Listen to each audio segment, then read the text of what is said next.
2025 the IMF and the World Bank for the caution and answer warning bebre and aba Ghana government so na nyina no finance ministry case Ato Forson ni nyina saa warning and answer nsemfo IMF for the buy ni nyina no na the ma finance ministry honum na ni nyina no say in 2025 NDC amanyuku ni ba akonya so ye nyina hu say parameters bi to say dollar rate any inflation say perform drastically ema ba bia na inflation rate wo eti bedru single digit no na je say ebro amanfo bebre adwen ni omonte ase so enye inflation kwa wo hwe dollar rate ba bia na ewo na no so eti ye ba form say hwim je say na amanfo mpunji ndi say sa dollar rate no the real dollar rate of Oman Ghana yisikasam na amanfo mpo kire say various factors bi ebi mu kra kan ya de kosi say tariff bi a US for edetoto other countries so na ama omusika na kofo ma Ghana cedis no enya ahoden sa na so amanfo bi de beto abonte ana omo kire sika ahodo a NDC amanyuku no pompe bi nyina na say dollar no ahoden beba form no na say enye ska ketu ama ba mpomo omo kire say some $10 billion bi ni nyina no oma pompe e de ahye dollar to cedi ni mu a na enya asem toto na IMF for ba abonti ana omo kire say procedure na Oman Ghana ye take no in the long run no ebeko against Oman Ghana finally Ghana for ashasi ehun sunsan so a enya asem toto because na no ada e na ebeto abonti ana omo kire say Bank of Ghana aboka be say $15 billion dollars a na enya asem ketu ama asem ne beto abonten de abusuya Ghana fo bibiri na chese edi hu abobo na ebi mu ka ho asem ne ade a na enya asem ketu na se 15 billion mpo na amafo bi chese loss ne mpo de na enye 15 billion nko be se 44 billion plus and a kanko a Oman Ghana abo in just 1 year in just 2025 no a car Oman Ghana abo no na $40 billion ema majority for ebe deny say e kanu enye 44 ne ade momo so ebe ka omo nu mu asem ne ade finally Bank of Ghana for ankasa aba abonten aba be chire nsem ni mu nyina na nsem o ma ade aba beto abonten abusua amanfo bi chire mu a disgrace majority in parliament achese nsem mu ano mo pese o bioji madam fu bi a wo US na ofre me wo say kodona mo man de mo nko na mahu se enya ndisi aban a anka adwuma bi boka adwuma na wa boka no nanije na mo Bank of Ghana aboka na aboka no mo ni age se Bank of Ghana aboka nti emo bi a enka ho asem reho but the thing say misrew mamema some data because Bank of Ghana so omo ye omo auditor omo de omo reports na go omo website. Yeah. Now, Okohwa, in the year 2019, okay, BOG made a profit of 1.6 billion. In the year 2020, Bank of Ghana enya a profit of 1.4 billion Ghana cedis, 1.5 billion. And 2021, omunya a profit of 1.4 billion Ghana cedis. Okay. Now 2022. Yes, in a year. 2019 1.6 billion profits, 1.5 billion 2020, 1.4 billion 2021. Now 2022 something happened at Wilenchem Kesia eto Oman, which is COVID. Obekaya.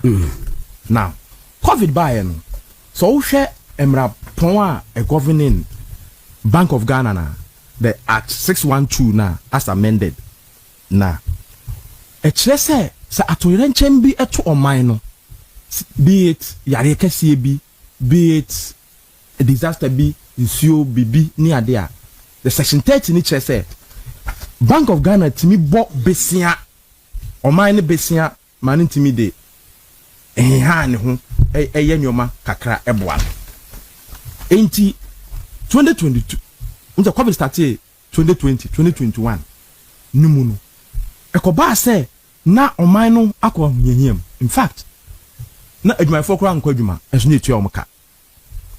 In fact, enya nsuo ne light nneɛma bi krampo free kakra. Efiri hɔ no so, apart from na health officials a aban no nya special project bi de boa ɔmo ɛde hwɛ ɔmo ɛne ade ɛma ɔman no kɔ ahohiahia kakra. So based on the section 30 the BOG gave loan ɛma besia ɛma aban no so ɔmfa ntwentwɛn no per the section 30 now because sector say temporary advances to government. So omuma a loan ɛma aban no, but of course who can the section 6 and say besia na ɔde bɛma aban no it should not exceed 10% of revenue afin mu ni nyina aban ni nyae. Now okay section 30 now so owia through the finance ministry aban and notify parliament say besia say na BOG dey dey e dey ama aban no so on fa henhan ho into hwe the 27th May 2020 the finance minister Ken Ofori-Atta say parliamentary memoranda on the report of the limits of borrowing of government under subsection 6 of section 30 of the Bank of Ghana Act 202 Act 612 in the novel coronavirus COVID-19 emergency. Not the command parliament. So finance ministry through Ken Ofori-Atta notified parliament just to meet up the emrana eho say BOG also omoye no emrani won ka meka ni nyina mamahu say indeed they followed due process. Ekobaye no omu koye the audit sa nyoma ni mu nyina no mu say BOG aboka na enyoma, and of course to be fair na nya Bank of Ghana kwana COVID time omoboka. In fact uko the Reserve Bank of Australia omoboka $37 billion. Uko UK omoboka £150 billion of England. Uko the Swiss National Bank omoboka in that same period 132 billion francs. The same 2022 no Netherlands, US omo central banks eboka because of corona, and omo situation the buy is because of yare buy was said na central bank day e finance omo amai.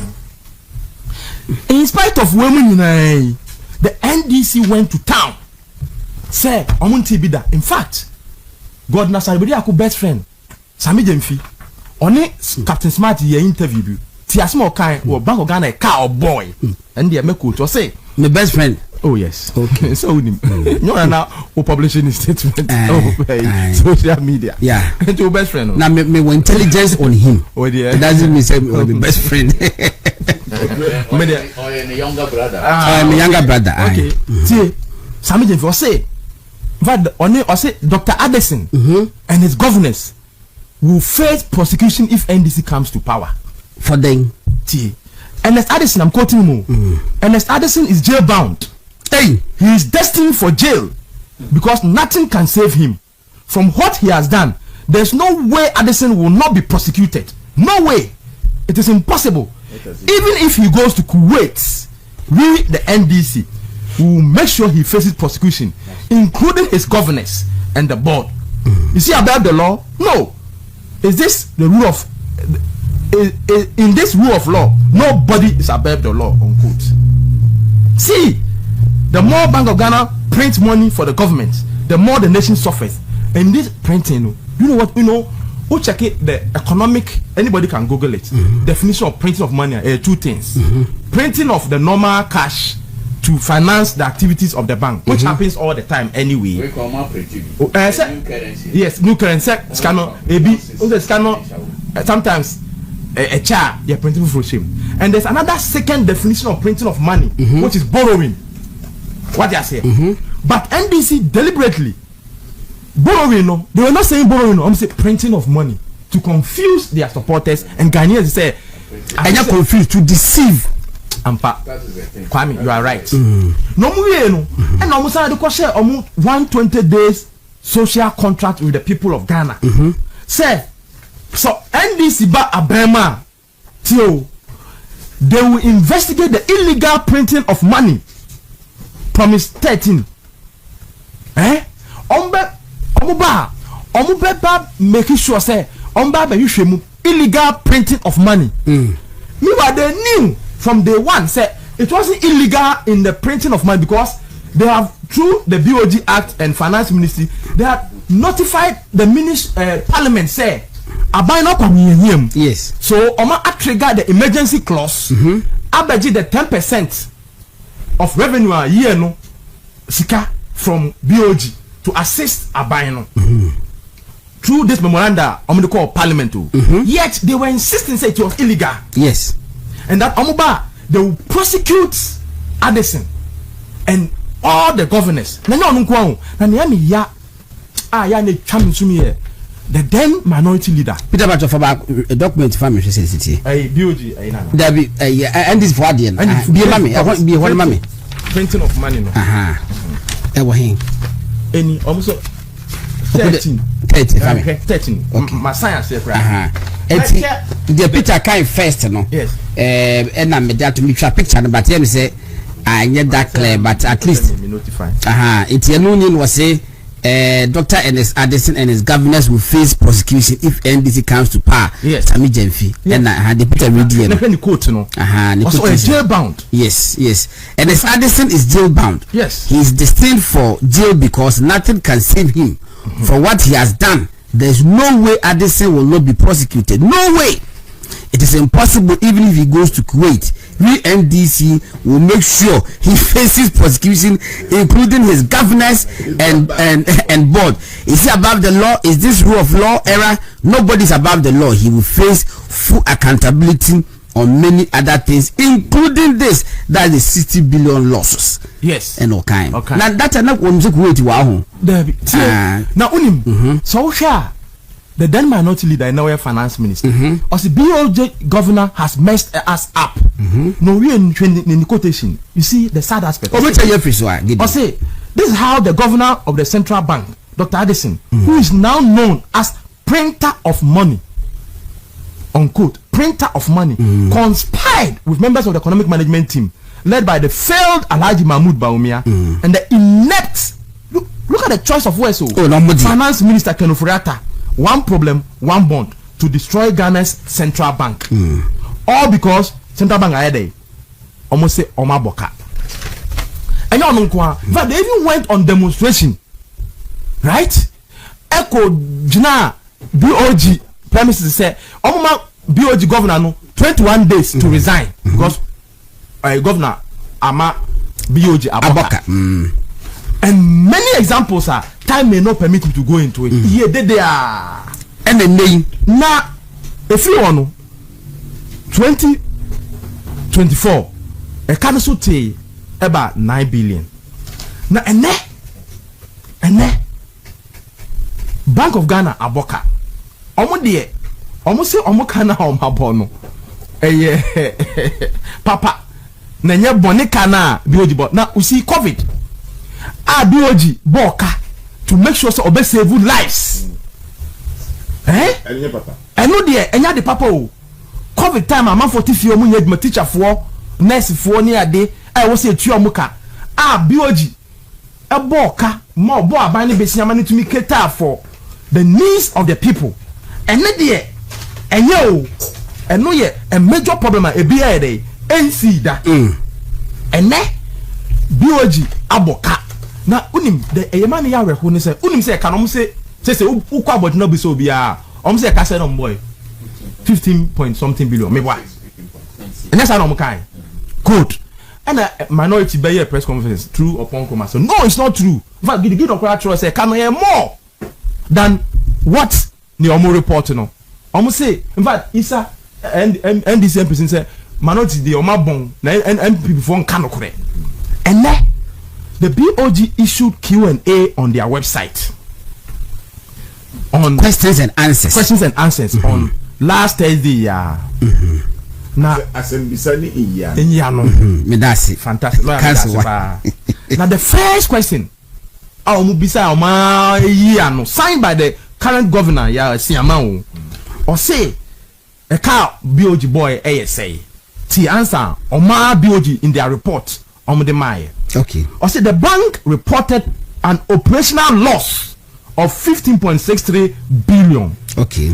And other comprehensive income loss of 19.32 billion for 2025. It had any income. Munia. Second one in your loss. You loss. Loss. It had any income. You don't post to change. You don't post to change. So change. So my reporting. If we would need definition for loss. Loss or not proper loss. To the extent that there's another 9 billion here through gold gold cotton gold and who cry a car about who into the back away who cry a cost to 40 something billion 44 billion And counting.